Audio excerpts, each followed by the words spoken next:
on va commencer. Vas-y, Manuel. Tu te présentes un petit peu Julie nous a présenté. Voilà, moi je travaille depuis 11 ans en soins palliatifs adultes dans une unité de soins palliatifs. Il existe plusieurs modes de structure. On ne va pas entrer dans les détails parce qu'on n'a pas énormément de temps. Voilà, donc j'accueille des personnes, j'accompagne des personnes en fin de vie, mais pas seulement. Et c'est aussi là-dessus qu'on va vous raconter quelques petites choses. Alors, je ne sais pas si vous m'entendez bien comme ça. Ouais. Un petit peu en face du truc. C'est mieux comme ça. Ouais. Donc moi, je suis Emmanuelle Ledeuil. Je suis musicothérapeute au CHU de Dijon. Je travaille dans différents services, pédopsie, adopsie. Mais ce qui nous intéresse aujourd'hui, c'est la cancérologie pédiatrique et donc les soins palliatifs pédiatriques. Ça fait 10 ans que je travaille maintenant en soins palliatifs pédiatriques. Alors, c'est un sujet un petit peu difficile. On va essayer de le rendre le plus vivant possible parce qu'en fait, ce qu'on va essayer de vous démontrer, c'est que même à l'aube de la mort, il y a beaucoup de vie dans nos séances de musicothérapie. Alors, je vous lis une phrase que j'ai trouvée jolie, qu'on a bien appréciée toutes les deux. « Les enfants meurent aussi. Épictète l'accepte. Camus se révolte. Les familles, les soignants, le cœur antique se résigne, s'effondre, s'indigne ou se taise. » C'est Pierre Royer qui a écrit cette phrase et elle nous met, je trouve, face à un petit peu cette sidération de la mort de l'enfant. Hein. C'est quelque chose qui vient faire rupture avec le continuum de la vie, la mort d'un enfant. Hein. Donc, on va essayer de déblayer un petit peu. On va faire des rebonds avec Cécile. On a voulu une intervention assez interactive. Donc je vais parler des enfants, elle va parler des adultes. On va essayer de circuler un petit peu au milieu de ces accompagnements difficiles. Voilà. Effectivement, moi je rebondis aussi sur ce que tu dis, Emmanuel, par rapport à la mort d'un enfant c'est la fin de sa vie, sur le début de sa vie. En soins palliatifs adultes, on parle également de fin de vie, mais aussi pour des gens qui ne sont pas nécessairement à la fin de leur vie, qui ne sont pas âgés, comme on a ces représentations dans notre nature. Voilà, c'est plus dans la nature de décéder quand on est très âgé. Donc c'est vrai que cette nuance amène les patients à adopter une attitude particulière, les patients comme les soignants, par rapport au temps qui reste, par rapport à là où en est le patient. Donc, et c'est là que la musicothérapie a une dimension toute particulière par rapport aux sensations du temps, puisque dans notre pratique musicale, on parle de tempo, de vitesse, de durée, et tous ces termes se retrouvent évidemment en musicothérapie et dans le temps, dans l'accompagnement en fin de vie et en soins palliatifs en général. On va déblayer un petit peu sur l'aspect théorique. Alors, vu qu'on a quand même envie de vous parler de clinique, on va essayer d'aller assez vite sur l'aspect des apports théoriques, mais quand même planter un petit peu le décor. Il y a 2 définitions des soins palliatifs. Il y en a une première de l'OMS des années 90. Alors, je vous la lis très vite, on va plutôt s'attarder sur la définition de la SFAP qui nous correspondait plus à notre vécu clinique. Alors, l'OMS, en 1990, décrit les soins palliatifs comme des soins actifs, complets, donnés aux malades dont l'affection ne répond plus au traitement curatif.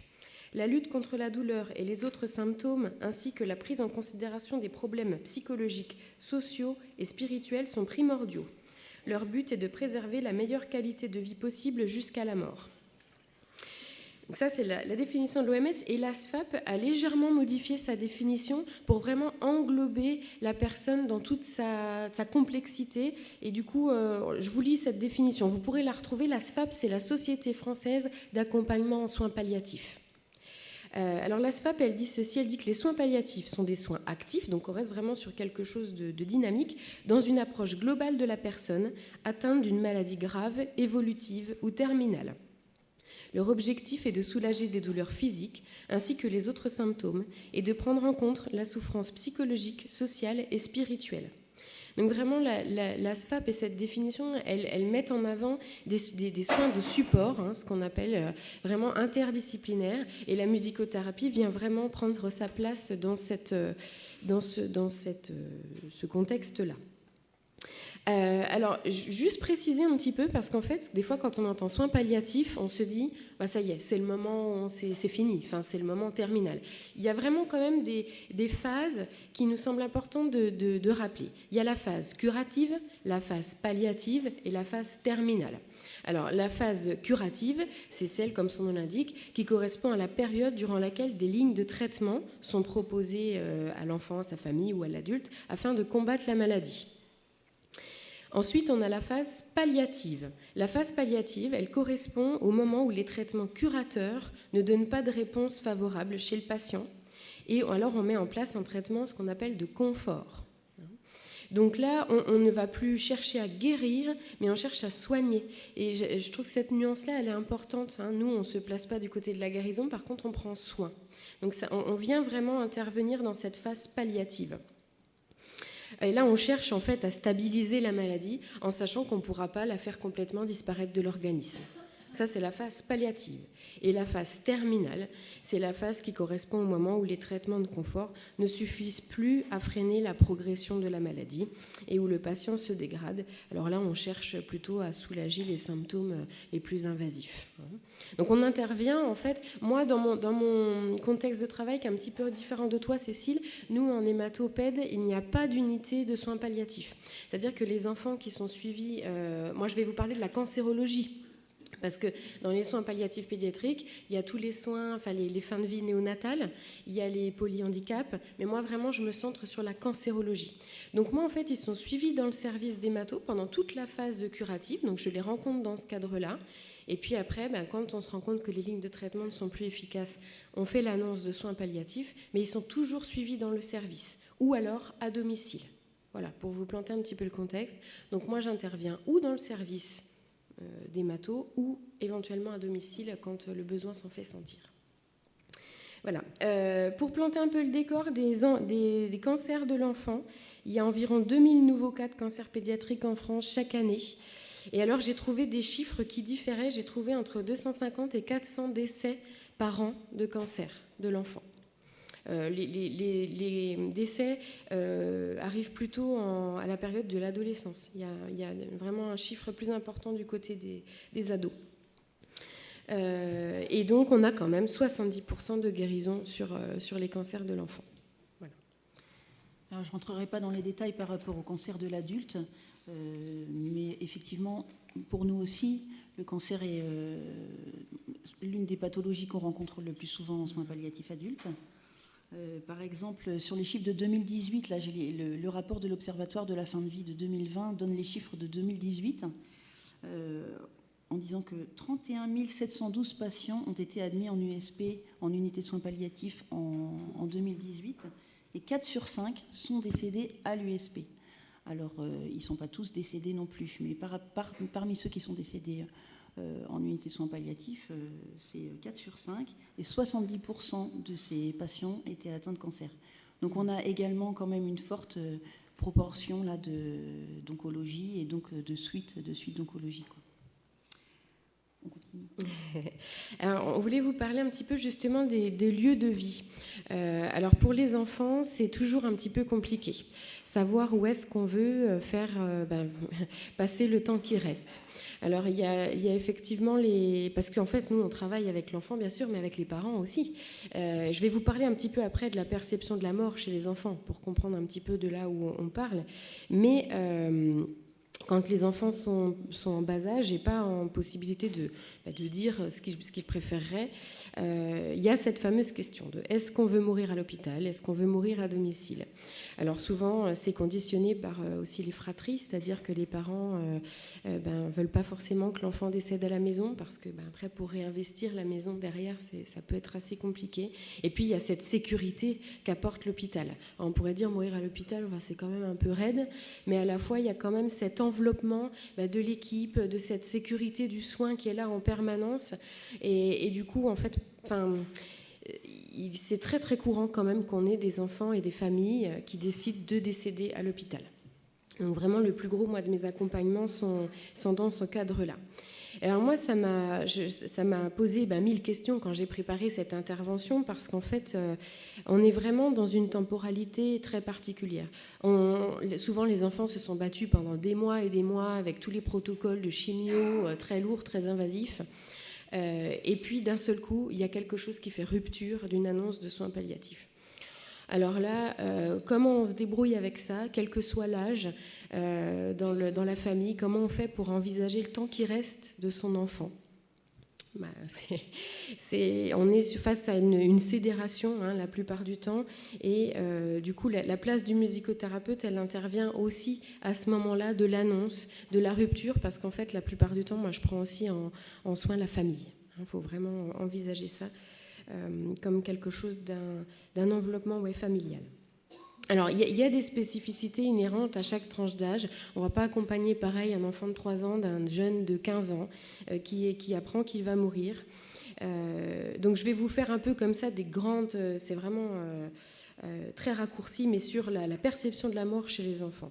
Donc, jusqu'à 3 ans, l'enfant, il ne peut pas comprendre le concept de mort. Je vous la fais vraiment très large. Mais par contre, il ressent les angoisses de séparation. Il ressent clairement l'angoisse de ses parents, des frères et sœurs, du corps médical également. De 3 à 6 ans, il y a vraiment une peur de la séparation avec des proches. Il perçoit la gravité de la situation et les conséquences, par exemple la douleur. Mais par contre, la mort, il y a un petit peu l'idée qu'elle est réversible. C'est-à-dire que je peux mourir et puis me réveiller après. Vraiment, je schématise. Entre 6 et 10 ans, l'enfant, il intègre le concept de la mort, mais il y a l'intervention de ce qu'on appelle la pensée magique, c'est-à-dire, en gros, si je suis sage, peut-être que je ne vais pas mourir. Vous m'excuserez, c'est vraiment très rapide, mais je voulais illustrer avec des cas cliniques. Et après 10 ans, là, on a vraiment une pleine conscience de ce qu'est la mort. Et il y a aussi l'adolescence qui est très, très particulière, puisque un adolescent, il est déjà dans des pertes, dans des remaniements identitaires, et là, et dans des conduites ordaliques, vraiment à les tester, les limites de la vie, de la mort. Et puis là, la mort, elle va vraiment advenir. Donc, comment on travaille avec cette annonce brutale? Je vais vous évoquer un cas clinique par la suite.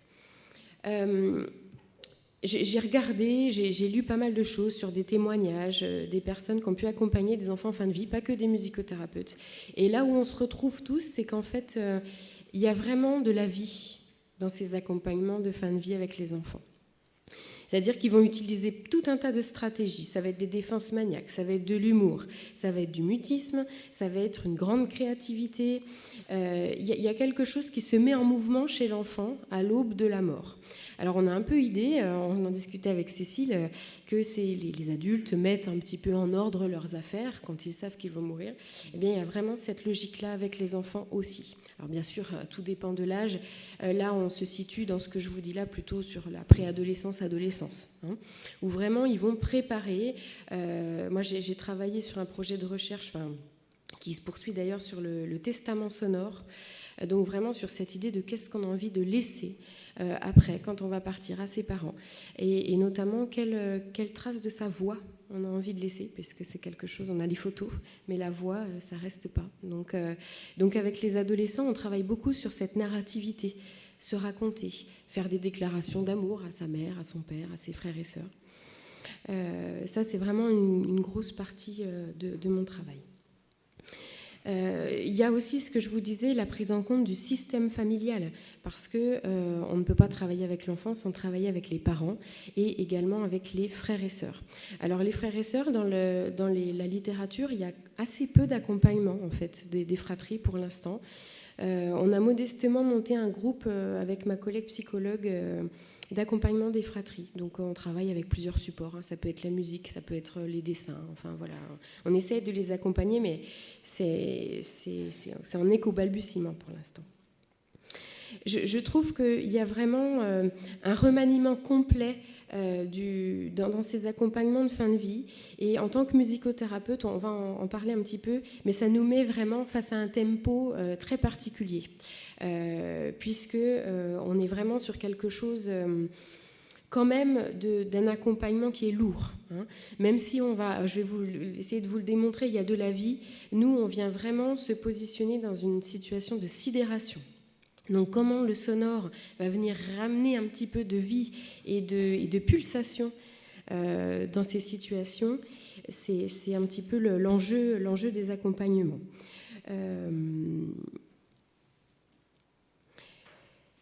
Il y a la notion on travaille également avec la temporalité psychique, c'est le titre de ce congrès, mais il y a la temporalité de l'enfant, il y a la temporalité des soignants, il y a la temporalité des médecins.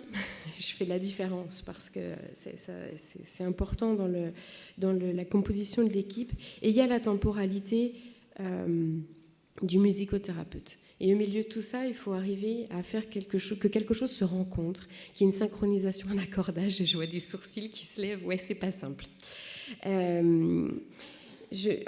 On s'est posé la question en quoi le rythme et le tempo peuvent venir, dans ces cas-là, agir comme une espèce d'accordage, de régulateur. On l'a utilisé hier, ce terme, en préparant. Je trouve que c'est vraiment ça qu'il faut avoir en tête. Régulateur et expression toute corporelle. Moi, ce que je garde de ces situations cliniques, c'est vraiment du corps à corps rythmique, du corps à corps vocal, mais en tout cas quelque chose de très, très corporel dans cette fin de vie. Alors, par rapport à la prise en charge en soins palliatifs adultes, on est moins dans ce corps à corps, comme tu le dis, Emmanuel. C'est vrai que le patient qui arrive en soins palliatifs, et notamment en suite de soins de cancérologie, a eu un parcours très long, très sinueux, avec plein de services différents, de traitements différents, des cures de chimio, des cures de radiothérapie, et une cure de chimio, et puis finalement une autre, on essaye autre chose, on commence à travailler sur des nouveaux traitements.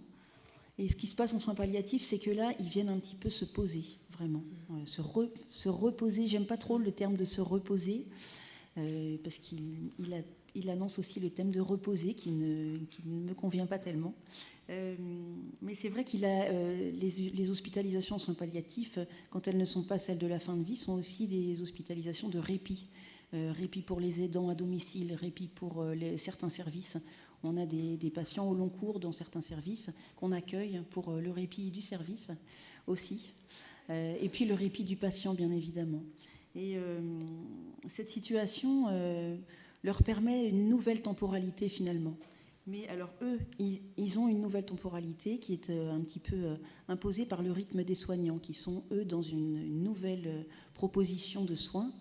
On en a un petit peu parlé avec les étudiants de la promo 10 ce mercredi. On a vraiment une proposition à chaque fois. Si ce matin, la personne ne veut pas avoir sa toilette, qu'elle n'est pas autonome pour la faire elle-même, mais qu'elle ne veut pas qu'on lui fasse... On le laisse tranquille. Alors, il y a toujours des échanges, des discussions, des choses.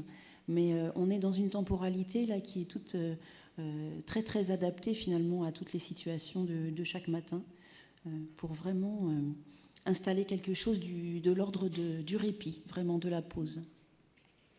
Oui, cette notion de pause, je trouve qu'elle est intéressante parce qu'elle est vraiment, je pense, spécifique aux soins palliatifs adultes. Parce que moi, chez les enfants, je le vis vraiment différemment. Alors, selon les situations, bien sûr, mais au lieu de quelque chose qui s'arrête, j'ai l'impression que là, il y a de la vie qui bouillonne, en fait, chez les enfants à l'annonce du soin palliatif. Il y a quelque chose qui se met en marche, encore vraiment du mouvement psychique. Je voulais vous parler un petit peu des dispositifs thérapeutiques que je propose, moi, selon les tranches d'âge. Alors, et une fois encore, ça va être très globalisé, mais pour que vous ayez un petit peu une idée. Pour les bébés en fin de vie, en cancérologie, je vais travailler plus sur un enveloppement sonore, plus sur la voix chantée, un accompagnement des familles, et je viens vraiment les entourer, les valoriser dans leurs compétences de care autour de leur enfant. On va travailler sur l'écriture de berceuses personnalisées, on va travailler sur ce genre de choses, mais vraiment, moi je viens faire un petit peu comme une peau autour de la famille, mais finalement je suis juste en soutien à toutes leurs compétences pour être au plus proche de leurs petits. Après, pour les enfants de 3 à 12 ans, là, ça va être principalement de la musicothérapie active, vraiment pour communiquer autrement, essayer de sentir un petit peu quel rythme interne, quelle pulsation, là où ils en sont, essayer de sentir les inquiétudes, la prosodie, la gestuelle. Enfin, c'est vraiment, souvent je dis c'est une clinique tout en dentelle, en fait. C'est vraiment très, très subtil. On va faire vraiment un travail d'analyse du corps, de la voix, des rythmes internes. Et puis, pourquoi pas aussi de l'improvisation familiale. Ça, j'ai déjà travaillé de cette façon-là. Pour les adolescents, je vais plutôt travailler donc, sur ce que je vous disais tout à l'heure, le testament sonore, la musicothérapie réceptive. Ça, c'est vraiment une partie où vraiment ils ont envie de narrer, de raconter, de laisser quelque chose d'eux. Donc c'est vraiment se laisser trace. Et puis il y a une autre partie en fait que j'ai découvert un peu avec surprise, en fait, c'est ces élans régressifs qu'on va avoir très très fort à l'adolescence, où ils vont venir chercher la contenance par la voix chantée. Vraiment quelque chose de très maternant, où ils sont en position fétale, où il faut les bercer. Enfin voilà, avec les ados, il y a vraiment deux interventions très, très différentes et complémentaires d'ailleurs. En ce qui concerne les adultes, l'accompagnement est assez similaire finalement, avec musicothérapie réceptive, musicothérapie active, même si depuis 1 an, les instruments circulent beaucoup moins dans le service, malheureusement. Alors on commence à réfléchir un petit peu mieux au protocole de nettoyage et tout ça pour pouvoir vraiment s'en servir, parce que moi j'y tiens et je trouve que cette forme d'expression pour les adultes qui n'est pas du tout spontanée finalement, on trouve aussi là une certaine forme de régression aussi parfois, pour certains adultes bien sûr. Il se trouve que dans le Finistère, moi je suis vraiment au bout de la pointe là, et j'ai une population qui n'est pas particulièrement. Je peux rencontrer des agriculteurs, des anciens marins-pêcheurs. Alors c'est un petit peu insolite parfois d'arriver. Moi j'arrive avec ma harpe dans le. Alors la harpe ils connaissent, parce que dans le Finistère c'est pas très nouveau, mais d'arriver avec des petites percussions, des petites choses, on me regarde avec un petit air quand même. Cependant, l'accompagnement se fait, comme tu le dis, Emmanuel, avec les mêmes moyens que nous utilisons tous en musicothérapie. Oui, au niveau, on n'en a pas parlé de ça, Cécile, mais l'instrumentarium, peut-être que c'est quelque chose qu'on peut préciser. Vas-y. Alors moi, je travaille essentiellement avec la senza, le kalimba, le hang. Qu'est-ce que j'ai d'autre ? Des petits carillons harmoniques. Donc voilà, vraiment j'amène des choses. Alors dans certains cas, je peux travailler avec des percussions s'il y a besoin d'une décharge, de quelque chose qui doit être un petit peu plus rythmique. Mais la plupart du temps, déjà avec des instruments qui peuvent se désinfecter par rapport aux besoins du service. Mais ouais, moi, mon instrumentarium, c'est principalement ça, tambour de l'océan. Voilà, oui, chose que vous connaissez. Voilà. Et puis la voix. On travaille avec les mêmes instruments dans l'ensemble. Toi, tu as ta harpe en plus. J'ai ma harpe en plus, mais finalement, ma harpe ne sert pas tant que ça. Je ne fais pas du concert en chambre. Ma harpe sert à accompagner un patient, comme on l'entendra tout à l'heure, une patiente. Mais sinon, c'est aussi des petites percussions habituelles. Alors, il nous reste un petit temps. Alors, on avait préparé plus de cliniques, mais bon, voilà, le temps étant ce qu'il est, on va essayer de raccourcir. Moi, je voulais vous parler je vais faire 2 petites vignettes parce que je trouvais qu'il y avait vraiment un éclairage selon les âges. Je vais vous parler d'un enfant de 8 ans et d'un jeune de 19 ans. Donc, comme ça balaye un petit peu le travail que je peux... ça peut être assez représentatif, on va dire. Alors, je vais vous parler d'Aymen. Aymen, il a 8 ans. Il est d'origine syrienne. Alors, il a une histoire incroyable puisqu'il y avait 3 enfants dans cette fratrie. Son jeune frère est décédé en Syrie. Il est venu avec sa sœur, donc lui et sa sœur et ses parents sont venus en France avec tout le périple, bateau, pneumatique, enfin voilà. La jeune sœur est décédée en février 2020 et lui a déclaré une tumeur cérébrale en avril 2020. Je vous laisse voir un peu le contexte terrible qu'ont vécu ses parents. Alors lui, il a déclenché sa tumeur donc 2 mois après le décès de sa sœur. Un petit garçon de 8 ans, très actif, très dynamique. Et en l'espace de quelques mois, il a perdu l'usage de ses jambes, d'une main, il ne peut plus tenir qu'un œil ouvert. Il a perdu tout à fait l'urgence, c'est intéressant, l'usage du langage, et donc il communique simplement avec son pouce. Voilà, et il peut éventuellement prendre les mains, mais c'est tout ce qui reste comme système de communication avec ce petit garçon. Les parents ne parlent pas français, et de là, on me dit, on ne sait pas trop quoi faire avec cette famille, Emmanuel, si tu peux voir ce que tu peux faire. Voilà, donc j'arrive dans cette chambre en me disant qu'est-ce qu'on va faire ? Il n'y a pas le langage, il y a un tout petit peu de regard, un tout petit peu de geste. Qu'est-ce qui va se passer dans cette chambre ? En fait, j'ai été extrêmement surprise. En fait, il y a eu deux versants dans cet accompagnement. Vraiment un côté, la pulsion de vie. C'est-à-dire que ce petit garçon, je lui plaçais mon enceinte sur le ventre et il tapait. Les parents me disaient des titres de musique qu'il aimait. Et il tapait. Tout ce qu'il pouvait faire, il tapait la pulsation. Alors je lui demandais s'il souhaitait qu'on écoute des choses un petit peu plus calmes, un petit peu plus... Alors avec le pouce. Et vraiment, voilà, il y avait la pulsation. Là, il y avait la vie. Le peu de mouvement qu'il pouvait faire, il y avait de la vie. Donc, on a été de ce côté-là. Les parents venaient en convoquer des souvenirs. Alors, c'était un petit peu difficile, en disant, avant, Aymen, il dansait. Avant, Aymen, il chantait. Et voilà. Je me suis retrouvée à danser le Gangnam Style dans la chambre avec la maman qui me prenait par le bras.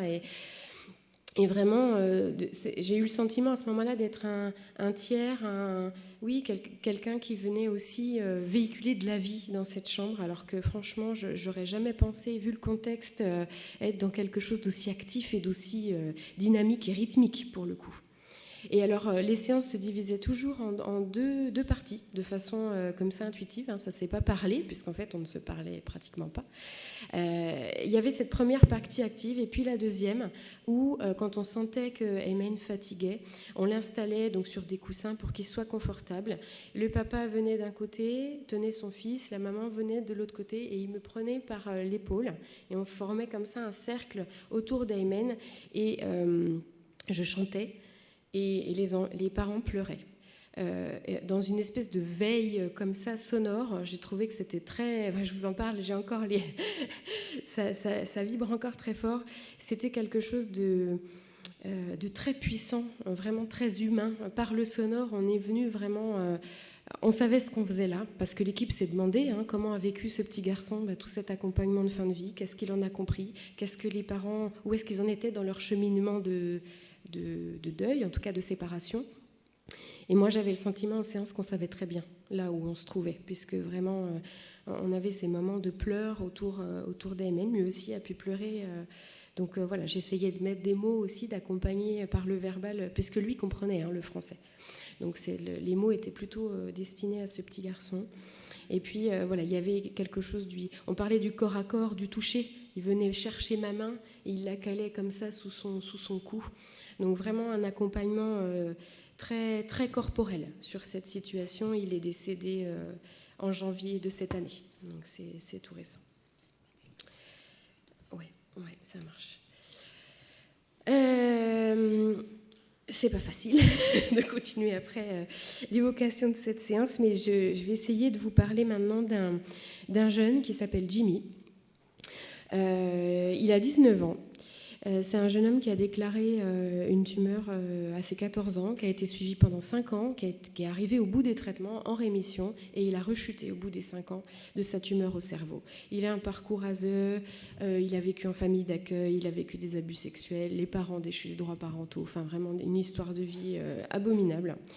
Et alors vraiment avec lui, on a plus travaillé sur les projets narratifs sonores. Alors si c'est quelque chose qui vous intéresse, on a publié un premier article dans Neuropsychiatrie de l'enfant et de l'adolescent avec ma collègue Christelle Viaudet, où vraiment on retrace toute cette vignette clinique et comment on a pu mettre en place ces projets narratifs sonores.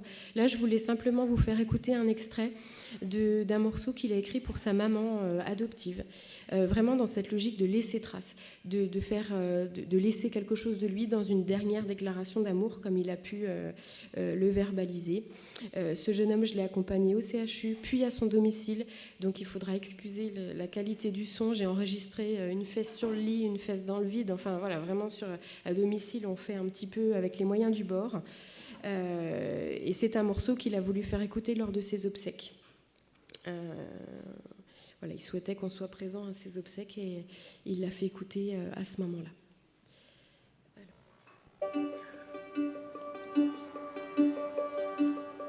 Quand je prononce mes noms, je pense au fond de moi une douceur de frisson, de nos discussions et chamailleries, nos disputes et délires, m'ont permis aujourd'hui de dire que je t'aimais et je t'aimerai même à travers un mur d'acier.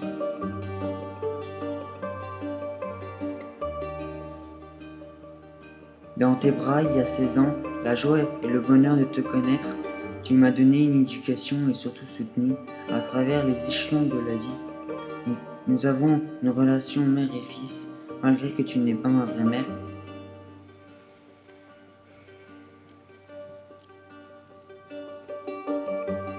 Comment faire pour te remercier? À toi seul, tu as été mon univers. Tu as su me guider dans le droit chemin, malgré les difficultés. Tu as su me donner les vraies valeurs de la vie, l'honnêteté et le partage. Et j'ai appris que l'argent ne fait pas le bonheur, mais c'est l'amour que tu donnes aux autres qui est vraiment le plus important.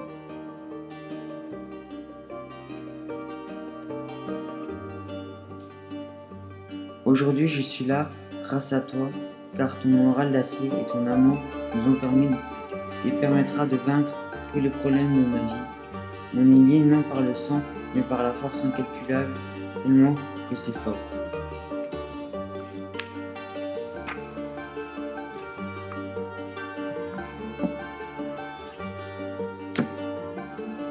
Il faut que tu saches que je suis fier et je suis hyper reconnaissant pour tout ce que tu as fait pour moi. Parfois, tu te sacrifies plus pour moi que pour toi. Tu es ma maman avec un cœur énorme.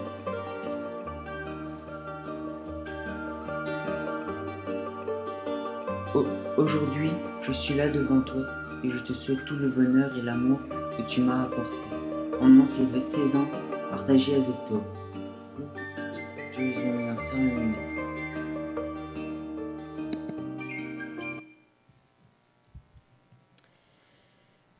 Voilà donc un exemple de testament sonore.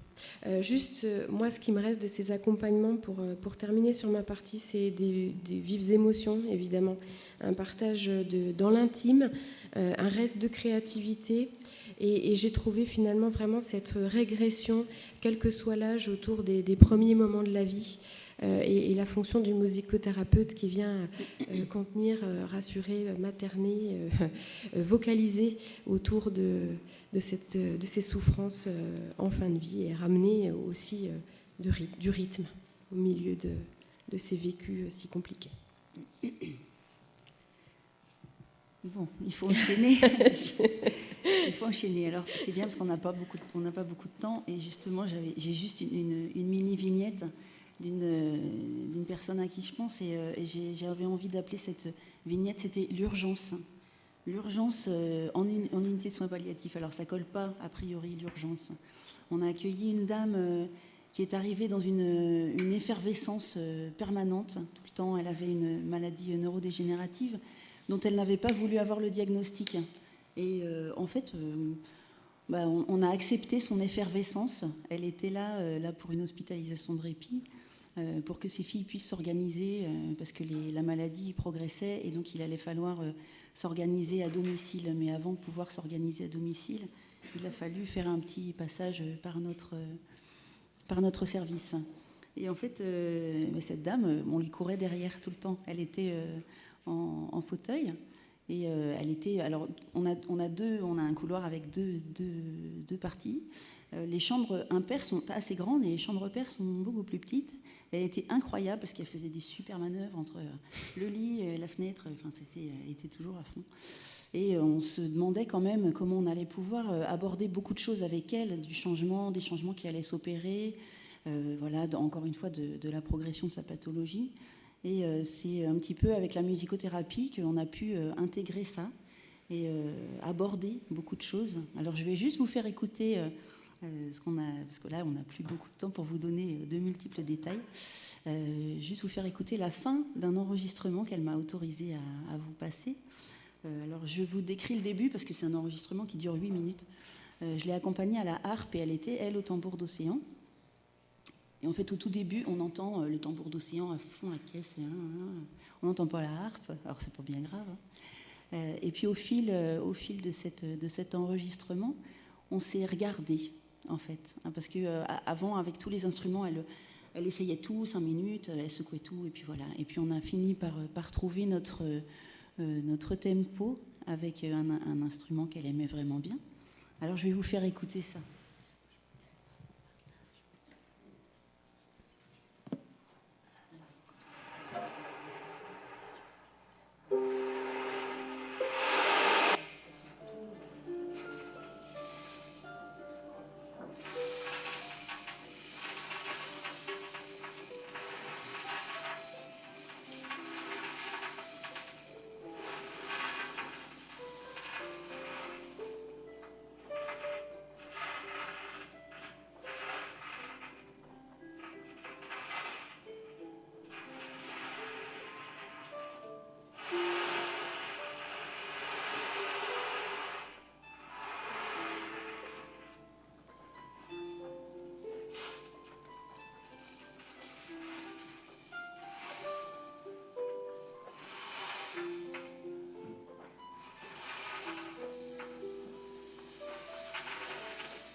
Ce petit soupir à la fin qu'elle nous offre,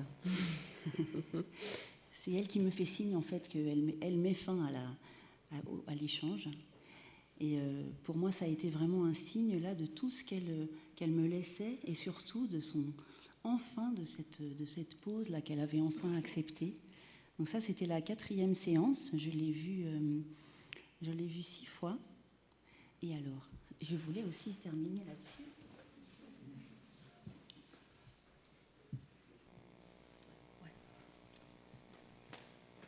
Parce que nos représentations des soins palliatifs, c'est aussi la fin.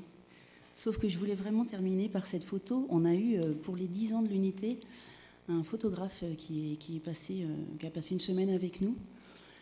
Et Benjamin Deroche, qui est installé sur Brest. Et qui, alors la photo, il me dit, la photo est moche, mais je la trouve quand même jolie. Cette photo me parle vraiment beaucoup, moi, de tout ce qu'on peut organiser en soins palliatifs. Parce que les gens, ils rentrent aussi chez eux. Ils reviennent parfois nous voir, mais ils rentrent aussi chez eux. Et ça s'inscrit dans une vraie temporalité pour eux, de pouvoir se dire « je vais rentrer ». Voilà, donc je voulais vous partager ça. C'est vrai que la peinture des murs est assez particulière. Elle est moche, hein. Mais voilà, ça s'inscrit dans la temporalité aussi d'un séjour d'adulte en soins palliatifs. Voilà. Eh ben, en conclusion, on a noté des mots. On peut peut-être les lire complètement en fait, parce que non mais juste intuition, viscérale, brûlante humanité, toucher, maternage, enveloppement. Voilà. Et aussi ce que t'avais dit une dame, ne pas nier ma mort. Elle t'avait remercié de ne pas nier sa mort. Oui. Et je crois que c'est aussi un petit peu ce qu'on fait auprès d'eux. C'est vrai qu'on a souvent envie de dire ça va bien se passer, mais ça va pas toujours bien se passer. Donc, quand elle m'avait dit je serai peut-être pas là la semaine prochaine, je lui avais dit peut-être, en effet. Et elle m'avait remercié en disant je vous remercie de ne pas nier cette temporalité dans laquelle elle était. Il se trouve qu'elle était là la semaine suivante, mais bon, pas pour très longtemps, c'est vrai. Mais j'ai trouvé cette phrase intéressante. Voilà, c'est une autre forme de projection aussi. Merci de votre attention. Merci beaucoup.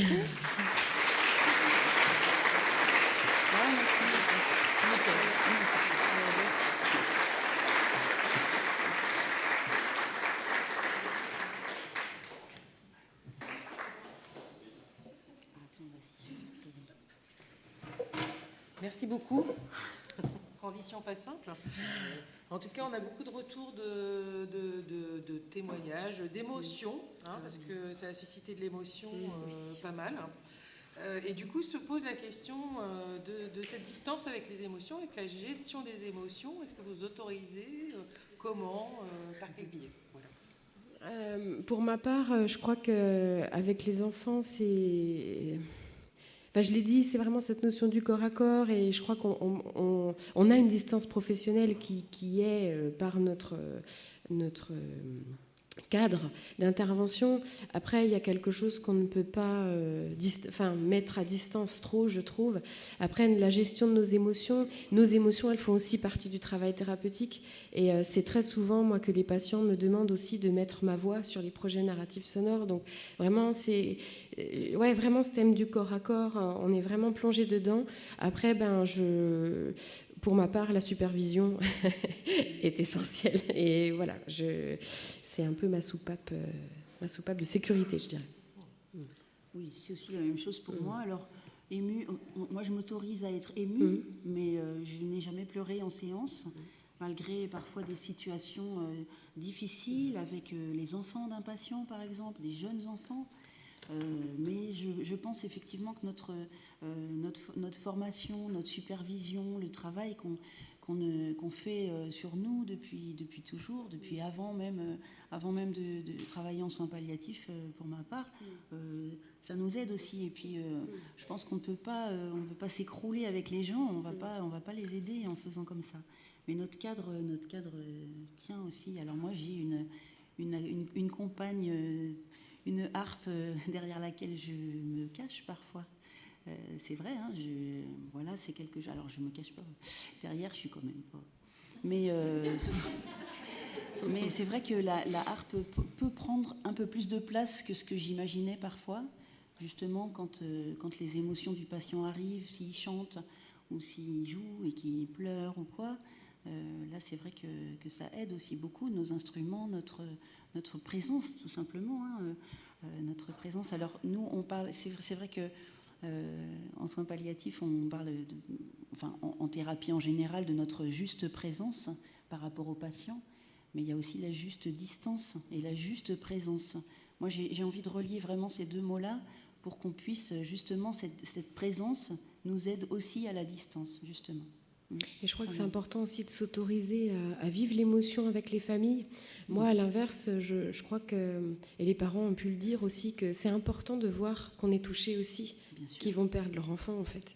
Et que si on se blinde derrière un truc comme ça, moi je suis thérapeute, voilà. Je vois pas comment on peut être dans quelque chose qui résonne, en fait. Voilà, à un moment donné, on peut pas faire l'économie d'être traversé. Alors après, voilà, l'idée c'est d'être traversé, pas de partir avec, mais d'être traversé. Voilà, je crois que c'est l'image. Oui, quelques questions. Il y avait une question autour du testament sonore dont vous avez parlé. Comment vous le transmettez? Le transmettez. Est-ce que, du coup, il y a une trace? Oui. Alors, ce sont des travaux donc, qui sont réalisés à la suite de séances de musicothérapie. C'est pas juste, genre, on enregistre le texte qu'il a fait et puis on se dit au revoir. C'est vraiment la fin d'un processus créatif. Et ce sont des choses que je leur remets sur CD. Voilà, vraiment, je leur donne le CD, je leur fais le nombre de copies qu'ils souhaitent. Des fois, ils en veulent 5, 10 pour l'oncle, la tante. Voilà. Donc, c'est des supports qui leur appartiennent que je leur donne. À quel moment? Au moment où c'est terminé. D'accord. Ouais. Et puis après, ils le distribuent à qui ils souhaitent. Du coup, il y avait la question aussi du répertoire utilisé dans la veille sonore. Transférien, français, improvisation vocale. Alors, en l'occurrence, avec ce petit garçon, je travaillais sur une musique arabe, mais vu que je ne parle pas l'arabe, je chantais en charabia. Enfin, voilà, j'improvisais les paroles, une association de sons. Et voilà, l'idée, c'est plus le bercement et la mélodie que vraiment, là, les paroles. J'avais pas axé sur les paroles, mais vraiment sur l'enveloppe mélodique, rythmique. Donc le répertoire, c'est souvent des musiques, des berceuses d'un peu du monde entier, mais pas des berceuses connues. J'essaye de diversifier un petit peu. Et puis des musiques quand je sais que l'enfant apprécie, quand j'essaye de recueillir un maximum d'informations. Et des fois, je peux chanter une musique de rap, je peux la chanter en berceuse. Enfin voilà, j'utilise un maximum leur répertoire musical. Y a-t-il des questions dans la salle? Alors, moi j'ai une question. Voilà, le souffle. Vous l'avez évoqué à la fin de l'intervention. Pour chanter, pour parler, il faut le souffle. Le souffle, c'est un peu la vie. Comment vous prenez en compte cette dimension-là du souffle? Non, vas-y, je pense que je rajouterai après. Moi, j'écoute beaucoup la respiration des gens. J'ai parfois des indications du médecin qui me demande aussi d'intervenir par rapport à des problèmes cardio-respiratoires avec une respiration très saccadée, des pauses respiratoires également. Et donc j'essaye d'accorder, moi, ma vitesse de ma respiration et de l'instrument en général. Là, j'utilise la harpe pas mal dans ces cas-là. Je me cale sur le rythme de la personne et on arrive à s'accorder, encore une fois, sur une régularité, même si ça reste un petit filet de souffle parfois pour le patient, mais ça finit par s'uniformiser un petit peu et être de plus en plus régulier en général pour ajouter à son confort de respiration, quoi. Et le dernier soupir, alors c'était pas le dernier soupir de la dame qu'on a entendu tout à l'heure, mais pour moi ça a été un soupir aussi de contentement, quoi, un soupir de bien-être. Voilà. Oui, par rapport au souffle, c'est vrai que quand je m'accorde aussi aux patients. Après, là, pour le petit garçon dont j'ai parlé, évidemment, il ne chantait pas, lui, mais je m'accordais quand même à sa respiration et puis un petit peu à ce que je sentais aussi des parents. Enfin, voilà, vraiment, il y a une synchronisation qui se mettait en place. Alors avec, malgré tout, il faut être honnête, des difficultés parfois parce que on est face à une situation qui est très éprouvante et que la voix n'est pas parfaite non plus et que je crois que c'est pas ce qui est important dans le moment, savoir si on a fait une mini fausse note ou si l'essentiel c'est d'être là. Donc voilà, c'est pas toujours évident, mais on essaye. Vous avez évoqué aussi la notion de compétence. Du coup, des patients, de l'entourage. Est-ce que vous pouvez nous en dire davantage? Est-ce qu'on peut parler de polyphonie?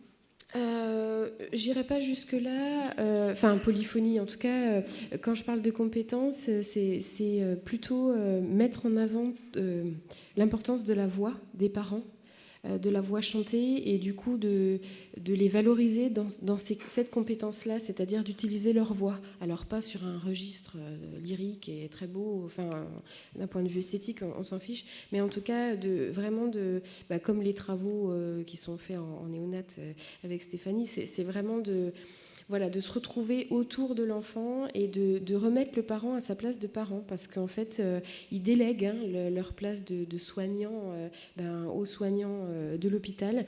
Et du coup, là, de pouvoir faire du bien à son enfant et retrouver cette place de papa, maman berçant et enveloppant et rassurant, c'est de ces compétences-là dont il est question, vraiment, de leur permettre de vivre un moment sonore avec leur enfant, quoi, les valoriser là-dedans. Chez l'adulte? Chez l'adulte, oui, alors oui aussi, mais comme je vous expliquais, c'est parfois moins spontané, donc on s'en sert un petit peu moins. C'est vrai que j'en profite quand même quand les familles sont présentes de faire appel aux compétences, justement. Alors là, c'est plus des envies de se retrouver, de participer, et comme tu dis, pas de faire nécessairement une grande prestation musicale, mais on a aussi cet appel-là. Je pense que c'est plus la compétence relationnelle, la compétence du cœur, à laquelle on fait appel là, pour échanger. Ben oui, j'invite. Alors, du coup, on va prendre une première question dans la salle. Je laisse ma place. Stéphanie. Peut-être mettre nos masques au bout d'un Oui, moment, mais non. allez. Oh, non, attends. Je sais pas.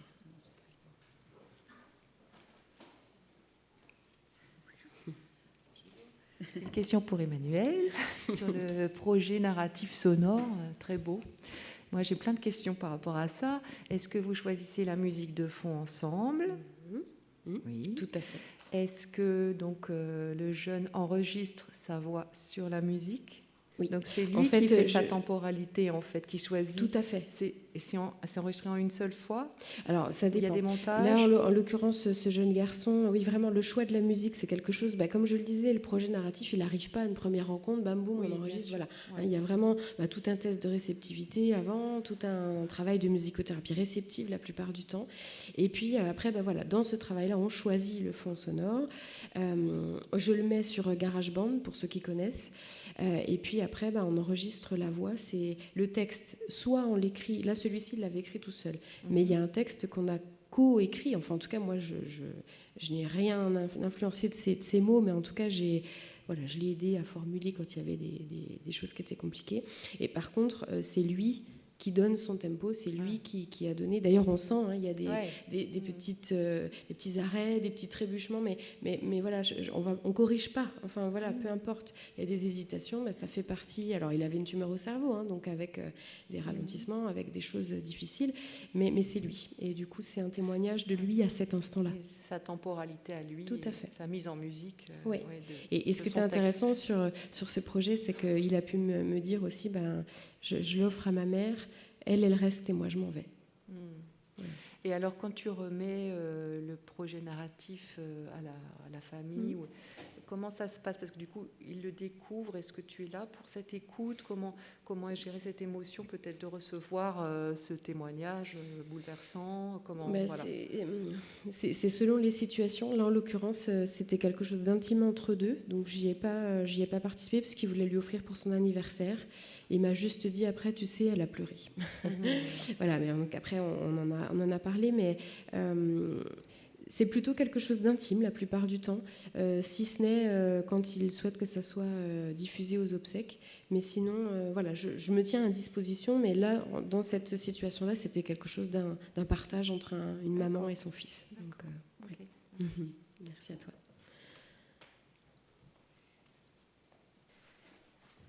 Donc, bonjour. Je voulais simplement savoir quelles étaient les spécificités de l'accompagnement quand la personne est inconsciente.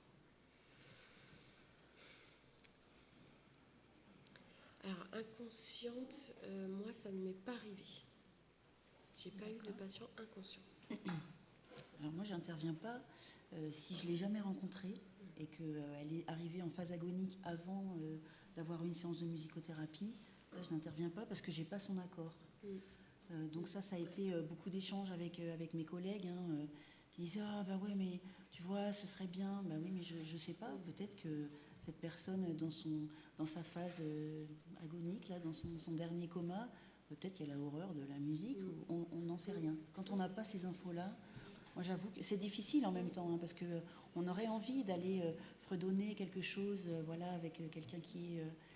mais ça a été un gros débat quand même, et le médecin m'a dit, oui, en fait, tu as raison, on ne sait pas, peut-être... alors, je ne vais pas le faire mourir plus vite, mais voilà, je n'ai pas son accord. En revanche, pour des patients que j'ai déjà rencontrés et qui sont arrivés là sur la phase terminale, vraiment les derniers moments, quand la famille est d'accord, si elle est là, mais en général on leur demande, si jamais ils ne sont pas là à ce moment-là, s'ils nous autorisent à y aller. Et là, je fais un petit accompagnement très simple avec la voix, avec la harpe en général, pour accompagner les derniers instants. C'est arrivé, là, en 11 ans, c'est arrivé 3 fois que la personne décède pendant la séance, 2 fois en présence de sa famille et 1 fois où j'étais toute seule avec elle. Et on sent quand même une espèce d'apaisement, ça se voit physiquement sur le visage en général. Et comme je vous disais tout à l'heure par rapport aux pauses respiratoires qui n'arrivent pas toutes, c'est pas tout le temps le cas, Mais ça permet aussi que le souffle s'éteigne vraiment comme une petite bougie, vraiment une petite flamme qui s'éteint. Et c'est plutôt plus apaisant, je pense, pour la personne qui ressent les choses jusqu'à la fin de toute façon. Même si nous, on a une sensation un peu comme ça, de dire il est parti, ben non, justement. Et on a pour ça, je trouve, un accompagnement très, très fin à sentir. Là, on est vraiment dans les sensations, dans nos propres sensations. C'est une grande écoute là, parce que c'est souvent très, très, très peu sonore, évidemment. Et donc ça arrive régulièrement, on va dire. C'est un accompagnement très, très simple et très petit. D'accord, merci. Je reviens avec d'autres questions. Si. Du coup, il y avait la question, est-ce qu'il y a un travail de réécoute des productions musicales dans un second temps, avec les personnes ou pas, voilà, et qu'est-ce qui en ressort? Oui, toujours on réécoute, et d'ailleurs c'est très intéressant. Alors la plupart ont du mal avec le fait d'entendre leur voix, mais souvent il y a cette... on écoute et puis on ne veut pas en dire quelque chose. Voilà, hein, c'est rare que ça... Parce qu'on l'a tellement préparé, on y a passé tellement de temps, et du coup je crois qu'une fois que c'est fait, voilà, l'objet est fait, mais souvent il n'y a pas beaucoup de mots qui sont mis après la réécoute. Ouais. Il y a une autre question, est-ce que la supervision a lieu forcément avec un musicothérapeute? Alors pour ma part, moi j'ai les deux en fait. Alors non, pas avec un musicothérapeute, j'ai une supervision du service qui est prise en charge par le service. Et moi, j'ai une supervision plus axée sur la musicothérapie avec quelqu'un d'autre, mais qui n'est pas musicothérapeute. Mais c'est ma supervision personnelle de musicothérapeute. Et nous, dans le service, on a des réunions post-décès qui ont lieu à 15 jours d'intervalle après le décès de l'enfant, qui nous permettent de rendre hommage des moments vécus avec l'enfant. Et moi, donc ça, c'est pas vraiment une supervision, mais en tout cas, on parle de ce qui s'est passé en séance. Et moi, j'ai une supervision avec un psychologue. Voilà. Donc pas forcément musicothérapeute. Non, pas forcément. Voilà. Pour faire le lien avec la première intervention, sur la question spirituelle, de l'avant, du pendant, de l'après, avez-vous changé votre regard? Avez-vous vos représentations avec cet accompagnement spécifique? C'est pas facile cette question. Oui. Répondez bien ce que vous voulez. Hein. Notre regard change, notre pratique évolue et notre regard change obligatoirement parce qu'on rencontre tellement de situations différentes qu'on apprend à chaque fois. Et je pense que oui, moi, ma vision de la mort, pas nécessairement, ma vision de ma propre mort aussi a évolué, bien évidemment. Et puis après, quand on travaille avec l'entourage, moi, ça m'est arrivé là, plusieurs fois ces derniers temps d'accompagner des familles après le décès. Et là encore, on apprend sur le patient, qui n'est plus là, mais on apprend aussi sur le travail du deuil qu'il faut mettre en place et qu'on accompagne aussi. Donc oui, ça change. Ça nous fait changer. Mais je pense que notre nouveau métier, enfin votre prochain métier et notre formation nous transforme de toute façon, nous fait changer dans plein de domaines. Donc, et après, notre pratique, quelle qu'elle soit, que ce soit avec des enfants, des adultes, en EHPAD ou ailleurs, nous fera toujours évoluer et c'est tant mieux, c'est sûr. C'est vraiment c'est l'enseignement de l'humilité aussi, je trouve. Hein, vraiment, ces accompagnements-là, c'est vraiment se faire le plus discret possible, mais à la fois être présent. Enfin, c'est toujours cet équilibre. Après, par rapport à la spiritualité, moi, dans les familles musulmanes que je rencontre, là, le petit garçon, j'ai vraiment été intégrée vraiment à cette prise en charge. Mais sinon, c'est vrai qu'il y a quelque chose comment dire, on resserre les liens familiaux et on n'est pas toujours dans leur façon d'appréhender la mort. Il n'y a pas forcément toujours la place pour un intervenant extérieur, ce qui se respecte tout à fait. Au niveau de la spiritualité, sinon, les enfants, moi, j'ai plus accès à la spiritualité des parents, hein, mais les enfants, c'est pas quelque chose qui est central, et chez les ados, pas tellement non plus.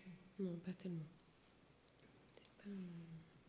Dans la dimension de partage, parce que du coup il y a du domicile et dans l'institution, est-ce que du coup aussi votre pratique a pu transparaître sur les autres professionnels? Est-ce que du coup il y a eu une évolution dans l'utilisation du sonore avec les autres professionnels? Alors moi, au sein du service, clairement, ça a mis des années pour que on entende que ce que je faisais, c'était pas de l'animation.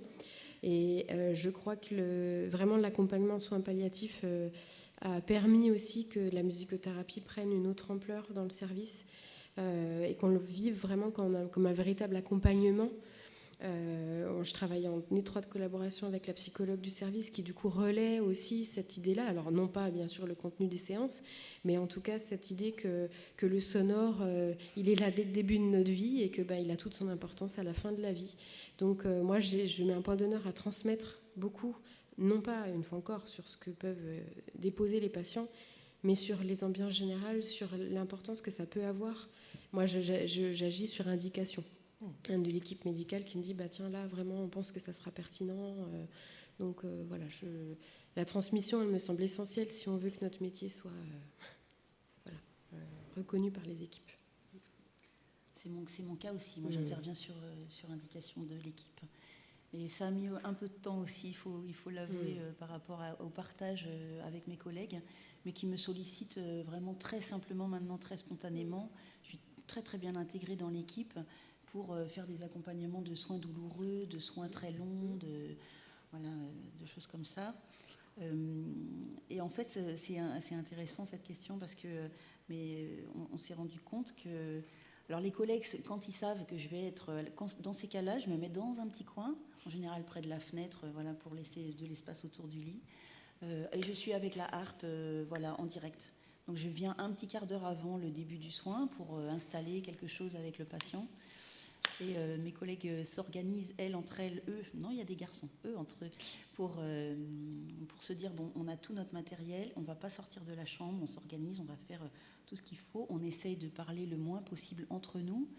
Ils continuent bien sûr de s'adresser aux patients pour expliquer ce qu'ils font, parce qu'ils sont toujours en lien avec le patient, ils parlent un petit peu tout bas.